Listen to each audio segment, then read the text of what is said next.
अतुल जी, यहाँ पर देखिए, मिडिल क्लास के लिए 7 लाख तक टैक्स को किस तरह से राहत पहुंचाने का काम किया गया है यहाँ पर टैक्स के मामले में। वहीं फ्री में अनाज योजना को 1 साल तक के लिए बढ़ा दिया गया है। स्टार्टअप योजना के जरिए छात्रों को फायदा पहुंचाने के लिए युवाओं को टारगेट कर रही है। वहीं आदिवासी क्षेत्रों में 15,000 करोड़ रुपए देकर वहां के लोगों का विकास करने की सरकार की ये जो योजना है, क्या आपको लग रहा है कि हर जगह कमी ही है और इस बजट को वो घर घर तक पहुंचाना भी चाहती है ताकि 2024 को साधा जा सके? इस प्लान को कैसे देख रहे हैं अतुल जी आप? चित्रा जी, इस बजट के सिलसिले में पूरे मंत्रिमंडल के लोग और पूरे भाजपा के लोग प्रण प्राण से जुटे हैं कि सच्चाई को किस तरह से उस पर कालिक पोती जाए। मैं कहता हूं, लिखा गया है अमृत काल का ये बजट है। अमृत काल का विष से भरा हुआ विष काल का बजट है। ये विष काल का बजट है। इसमें सिर्फ एक झुंझुना है, 5 लाख से 7 लाख। बाकी क्या है? ये कह देने मात्र से कि हमने एक दलित को राष्ट्रपति बना दिया, एक शेड्यूल कास्ट को मैंने जो है राष्ट्रपति बना दिया, एक वनवासी शेड्यूल ट्राइब को हमने राष्ट्रपति बना दिया। इस बजट के आंकड़ों में अगर आप देखेंगे कि SC ST को सिर्फ बजट का 3.5% SC को मिला है और कुल मिलाकर के आप देखिए कि इनकी आबादी लगभग 15% है और ST को सिर्फ 2.7% इस बजट में स्थान मिला है, जिनकी आबादी 8.5-9% इस देश के अंदर है। जहां तक ये बात करते हैं, क्या हाल है उनकी दयनीय। रोजगार की बात नहीं करना चाहते। अब स्टार्टअप का झुंझुना दे रहे हो। स्टार्टअप में तो आपका रुपया डूबता चला जा रहा है। बैंकों से जो दिलवाया गया है, कोई स्टार्टअप से पैसा वापस मिल नहीं रहा है। 12 लाख करोड़ रुपए NPA में आपके जो तमाम मित्र देश में से लूट करके चले गए हैं, उनके बारे में कोई चर्चा नहीं है। इस बजट में इसकी चर्चा होनी चाहिए थी कि ये जो बजट के अंदर सेबी क्या कर रही है, सेबी का काम क्या है, ये क्यों जो है स्टॉक एक्सचेंज के अंदर नीचे गिरावट हुई, ये हिंडनबर्ग की रिपोर्ट क्या है, कोई बात नहीं कर रहा है, जिसकी वजह से 17वें नंबर पर नंबर 1 का आदमी चला आया। इतनी बड़ी लूट है उसके अंदर, आप इसकी भी चर्चा नहीं कर रहे हैं कि पेगासस में क्या हुआ। तो आप सब लंबी लंबी बातें कर रहे हैं। आप बड़ा भारी गांव तक, अरे हम भी गांव तक ले जाएंगे। आप 50 प्रेस कॉन्फ्रेंस करेंगे, हम 200 प्रेस कॉन्फ्रेंस करके देश को बचाएंगे। आप कह रहे हैं एग्रीकल्चर में हमने बहुत कब्जा, गिनते जाइए। मैं 1 मिनट के लिए समय लेना चाहता हूं।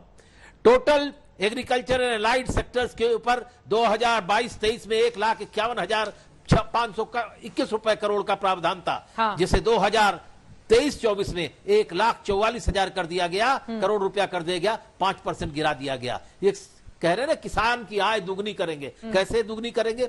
Agriculture and allied and total budget 3.4% का था, आज ये 3.2% का करके रख दिया। आपने प्रधानमंत्री फसल बीमा योजना में 15,000 करोड़ का काम किया था, उसे घटाकर 13,625, 12% कम कर दिया। आपने प्राइम मिनिस्टर किसान योजना का 68,000 करोड़ था, उसे घटाकर 60% कर दिया, ये 13% की गिरावट हो गई।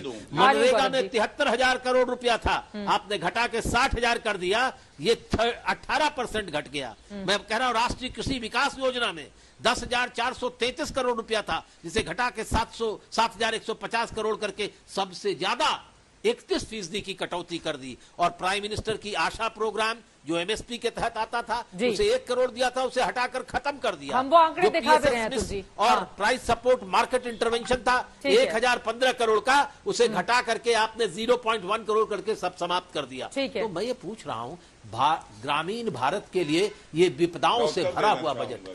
ये ग्रामीण भारत के साथ इंसाफ नहीं करता। पेट्रोल अलग, डीजल अलग, सबसे ज्यादा GST कौन देता है? GST अभी ऑक्सफैम की रिपोर्ट का जिक्र नहीं किया लोगों ने। ऑक्सफैम की रिपोर्ट को क्यों नहीं कहा?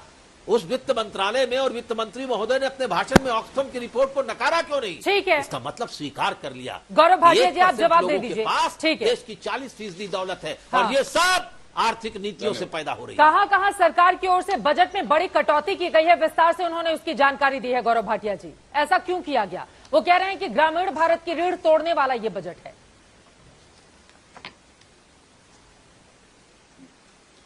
देखिए, सबसे पहले तो उन्होंने बिल्कुल गलत कहा है। ग्रामीण भारत की ही पहले बात कर लेते हैं। उनके आंकड़े ही गलत है। मैं समझ नहीं पाया, इतने पढ़े लिखे व्यक्ति हैं, गलत आंकड़े क्यों दे रहे हैं। जो ग्रामीण डेवलपमेंट का बजट था, ये 31,911 करोड़ बढ़ा है।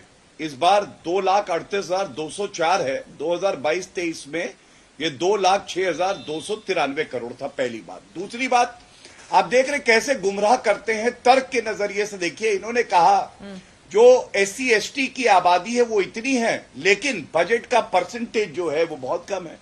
मैं पूछना चाहूंगा, जो PM आवास योजना जिसको करीब 31,590 करोड़ बढ़ाया गया है और बजट कर दिया गया है करीब 80,000 करोड़ का, इसका लाभ क्या SC ST को नहीं मिलेगा?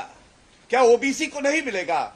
जब प्रधानमंत्री जी ये कहते हैं कि हम हर घर में जल पहुंचाएंगे और 10,000 करोड़ बजट बढ़ा देते हैं जल जीवन मिशन का और 70,000 करोड़ कर देते हैं, क्या उसका लाभ SC ST को, OBC को, माइनॉरिटी को नहीं मिलेगा? देखिए, होता क्या है चित्रा जी, मैं और बिंदु पे भी अभी जवाब दूंगा। ये लोग अध्ययन भी ढंग से नहीं करते हैं। कह रहे हैं उनकी जनसंख्या का अनुपात है इतना, इसलिए बजट होना चाहिए इतना। क्यों? जो इंफ्रास्ट्रक्चर बनेगा, जो हमने बताया, उसका लाभ जो है वो SC ST को नहीं मिलेगा। उनके लिए अलग सड़क आप बनाना चाहते हैं, ये तो आपकी सोच है।